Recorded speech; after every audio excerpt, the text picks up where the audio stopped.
Hi guys and welcome back to my channel. আপনারা সকলে কেমন আছেন? আশা করছি ভালোই আছেন। আমি বুলু আবার একটা নতুন দিন নতুন সকালে হাজির হলাম।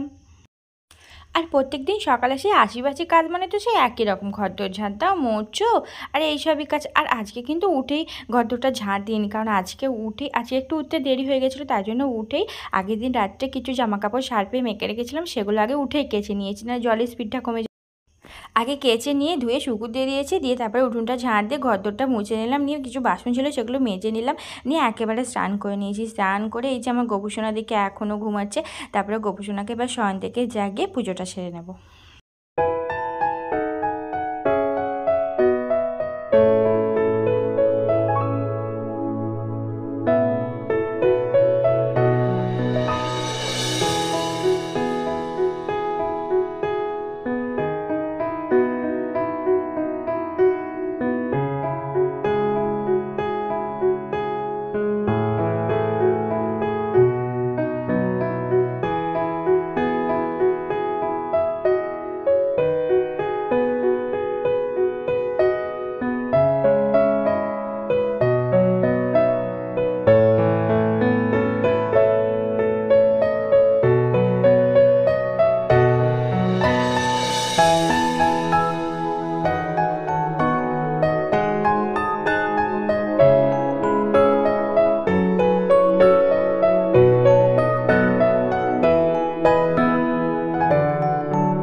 আগের দিন হাজব্যান্ড কাছ থেকে ফেরার সময় কিছু ফুল নিয়ে এসেছিলো, গাঁদা ফুল আর ফুলের রজনীগন্ধার চেন নিয়ে এসেছিলো মালা।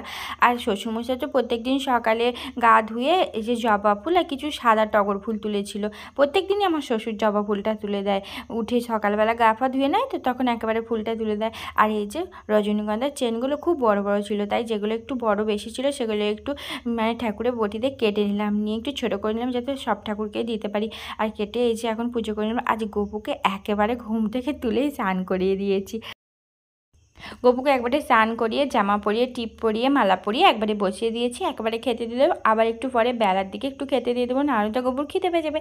তাই জন্য এখন গোপুকে একবার খেতে দেবো আর একটু পরে দিয়ে দেবো। আর অন্য দিনে কি হয়, যদি না স্নান করাই তখন একটু মিষ্টি আর বিস্কুট দিয়ে দেখি আজকে কি দিতে পারি গোপুকে।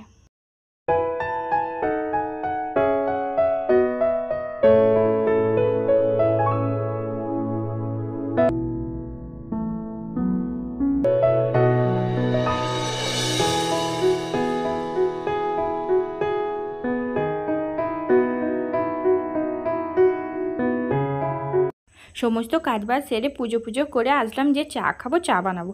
ও বাবা, গ্যাসটা জ্বেলে দেখি গ্যাসই ফুরিয়ে গেছে। এবার কি হবে, কি করে চা খাবো? তারপরে ভাবলাম যে ইন্ডাকশান আছে, আর ইন্ডাকশানটা সেই আমাদের সামসেটে তোলা থাকে, কারণ রান্নাঘরটা তো খুব ছোটো, জায়গাও কম আছে, রাখার জায়গাটাও হয় না, অসুবিধা হয়, তাই জন্য আমি সামসেটে তুলে রাখি।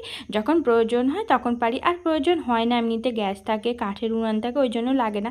আর এই যে গ্যাসটা ফুরিয়ে গেলেই তখন লাগে, তাই জন্যই পেরে নিলাম। এই যে পেরে এখন ইন্ডাকশানেই চাটা বসিয়ে দিলাম।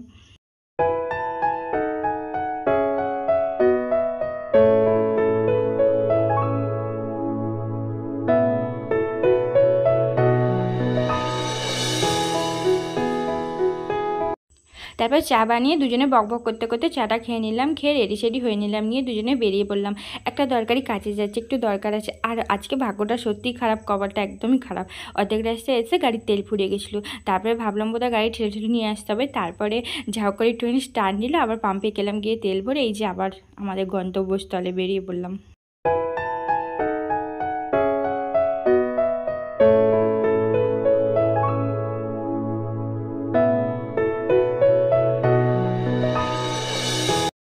স্টেশন পর্যন্ত বাইকে আসলাম, এবার যাব ট্রেনে করে কিছুটা রাস্তা, আবার তারপরে যাব লঞ্চে করে, আবার যাব বাসে করে।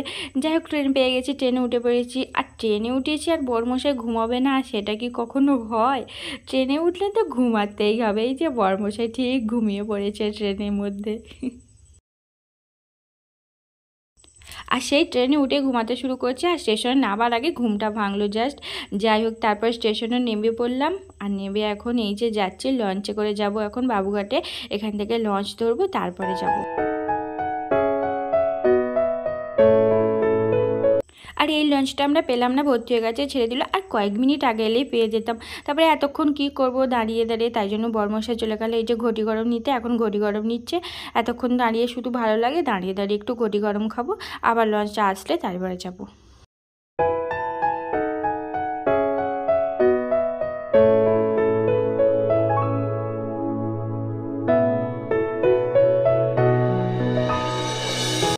আমরা যে কাজে গিয়েছিলাম সেই কাজ মিটিয়ে এখন বাড়ি ফিরছি। সেখানে কাজ মিটে গেছে, বাড়ি ফিরছি। এই যে বাড়ি ফেরার পথে এখন দাঁড়িয়ে পড়েছি একটা এগরোলের দোকানে। এখান থেকে এগরোল নিচ্ছি, এগরোল নিয়ে বাড়ি ফিরবো।